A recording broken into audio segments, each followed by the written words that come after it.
எல்லாருக்கும் வணக்கம். இன்னைக்கு ரவையை வச்சு ஒரு தோசை சுட போகிறேன். இட்லி மாவு இல்லை இன்னைக்கு, அதனால ரவை தேங்காய் பூ இதுகளை வச்சு ஆட்டி ஒரு தயிர் ஊற்றி ஒரு தோசை ரெடி பண்ண போகிறோம். வாங்க பார்ப்போம். பாருங்க, இந்த ரவை இந்த பாருங்க சூப்பராக. இந்த இது என்ன ரவைமா? நாகா ரவையாம் வாங்கியிருக்கோம். அதை வந்து இந்த கிண்ணத்தில் ஒரு கிண்ணம் ரவை போட்டுக்கிறணும். வறுத்தாலும் சரி வறுக்காட்டியும் சரி எந்த ரவைண்டாலும் நம்ம யூஸ் பண்ணிக்கலாம். இதில் ஒரு கிண்ணம் ரவை போட்டுட்டு அதே கிண்ணத்தில் அரை கிண்ணம் ரவை, அரை கிண்ணம் தயிர். தெரியாமல் ரவைன்னு இந்த பாருங்க. இதில் ஒரு கிண்ணம் ரவை போட்டுக்கிடுவோம். அதில் நம்ம வந்து நல்ல இந்த பாருங்க கெட்டியான தயிர் தான், அரை கிண்ணம் தயிர் ஊற்றிக்கிறணும். இந்த ரவையோடு சேர்த்து அதை கொஞ்சோன்னு கழுவி அதோடைய தண்ணியும் இதில் சேர்த்துடணும்.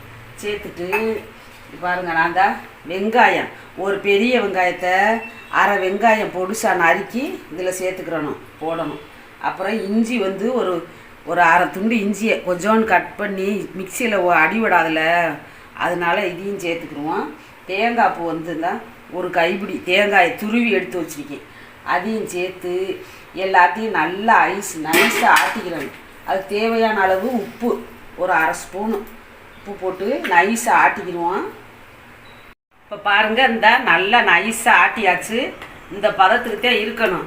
ரவை, நம்ம போட்ட இஞ்சி, வெங்காயம், தேங்காய் பூ எல்லாமே நல்லா ஆட்டிடுச்சு. இப்போ இது இருக்கட்டும்.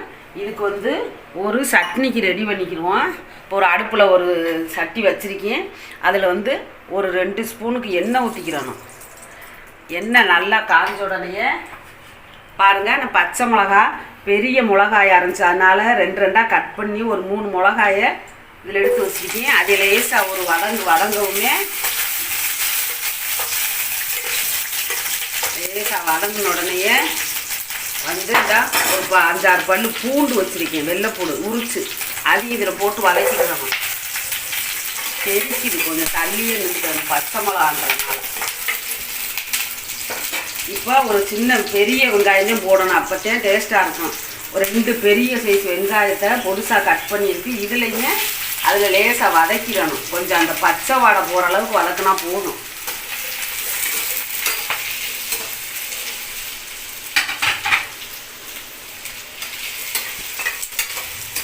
கொஞ்சம் நல்லா அந்த நிறம் மாறி அந்த பச்சை ஒரு வாடை மணமாக வரும். அப்போ நம்ம தக்காளி பழத்தை போட்டு வதக்கிட்டு அப்படியே சட்னியாக உப்பு போட்டு ஆட்ட வந்துடுவேன். பாருங்கள், நல்லா வதங்கிடுச்சு. இப்படி வதங்கின உடனே நான் ஒரு தக்காளியை பொடிசாக கட் பண்ணி வச்சுருக்கேன், அதையும் இதில் சேர்த்துக்கிறணும். இதில் சேர்த்து கொஞ்சம் நல்லா தக்காளி நல்லா வதங்குற அளவுக்கு வதக்கிக்கிறணும். இப்போ இந்த தக்காளியோட அது தேவையான அளவு கல் உப்பு இந்த ஒரு ஸ்பூன் இருக்கும், ஒரு ஸ்பூன் கூட குறைச்சிட்டேன், அதையும் போட்டு வதக்கிறேன். நம்ம உப்பு போட்டு எப்பயுமே வதக்கும்போது உப்பு போட்டோம்னா நல்லா தக்காளி பழம் நல்லா சுருங்கி வதங்கிடும், சீக்கிரமே வதங்கிடும். நல்லா வதங்க பாருங்கள், நல்லா வதங்கிடுச்சு. இனி இதை இறக்கி ஆற வச்சுருவோம். சட்னி சூப்பராக ஆட்டியாச்சு. நம்ம வந்து வெங்காய சட்னி, அதுக்கு ஒரு தாளிப்பு கொடுத்துருவோம். அடுப்பில் ஒரு சின்ன சாலிக்கிற சட்டி வச்சுருக்கேன். அதுக்கு நல்லா காஞ்சிருச்சு. அதில் வந்து இந்த ஒரு ஸ்பூனுக்கு எண்ணெய் ஊற்றிக்கிட்டு கடுகும் உளுந்தம்பருப்பும் 2ம் கலந்து நான் வந்து இந்த ஒரு அரை ஸ்பூன் இருக்கும் வச்சுருக்கேன்.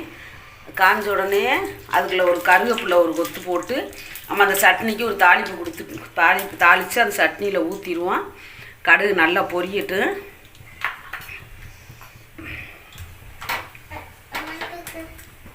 பாருங்கள், கடுகு நல்லா வந்து இந்த வெடிக்குது, பொரிஞ்சிருச்சு. இப்போ ரொம்ப ஹீட் ஆகிடுச்சு, அதனால் அமர்த்திட்டு இந்த கருவேப்பிலையில் போட்டு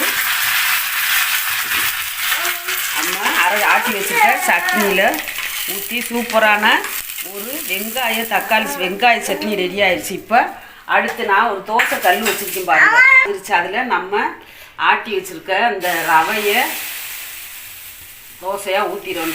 2 கரண்டி ஊற்றி ரொம்ப லேசாக ஊற்றாமல் இப்படி ஊற்றினோம்னாலே நல்லா சாப்பிட்டா சூப்பராக இருக்கும். ஊற்றிட்டு அதில் வந்து லேசாக சுற்றி கொஞ்சோண்டு எண்ணெயை ஊற்றி விட்டுருவோம். எண்ணெயை லேசாக இப்படி ஊற்றினோம்னாலே நல்லா வேகட்டும். இப்போ பாருங்கள் கீழே நல்லா வெந்துருச்சு. நம்ம இதை அப்படியே மேலே போட வேண்டியதேன். கீழே வெந்தோடனே 2 பக்கம் திருப்பி போட்டால் தான் சாப்பிட்றதுக்கு டேஸ்ட்டாக இருக்கும். இஞ்சி எதுக்கு போடுறோம்டா, இது வந்து மந்துண்டு, நம்ம ரவை தோசை வந்து கொஞ்சம் மந்துண்டு இருக்கும். இஞ்சி போட்டோம்னா நல்ல செரிமான தன்மை கொடுக்கும், அதுவும் டேஸ்ட்டாகவும் இருக்கும். இஞ்சி போட்டு இந்த ரவை தோசை சுடும்போது வெங்காயமும் போட்டிருக்கோம், அந்த தேங்காய்ப்பும் போட்டிருக்கோம். அதனால தோசை வந்து சாப்பிட்றதுக்கு ருசியாகவும் நல்லா இருக்கும். இப்போ கீழே வந்துருச்சு, எடுத்துருவோம். எடுத்துட்டு இன்னொரு தோசை ஊற்றிடுவோம்.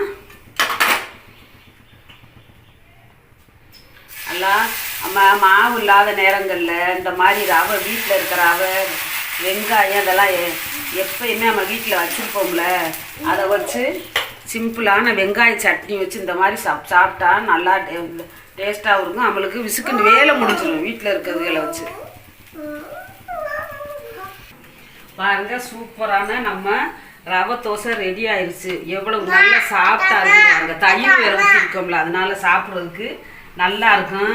இந்த மாதிரி நம்ம ஆத்திர அவசரத்துக்கு வெளியில் போயிட்டு வரும்போது மாவு இல்லைங்களா, இந்த மாதிரி ரவை, வெங்காயம், இஞ்சி இது போட்டு சுட்டு சாப்பிட்டு பாருங்கள். எப்படி இருக்குன்றத கமெண்ட்ஸில் சொல்லுங்கள். எங்கள் வீடியோவை ஸ்கிப் பண்ணாமல் பாருங்கள். லைக் பண்ணுங்கள், ஷேர் பண்ணுங்கள், சப்ஸ்கிரைப் பண்ணுங்கள். நன்றி, வணக்கம்.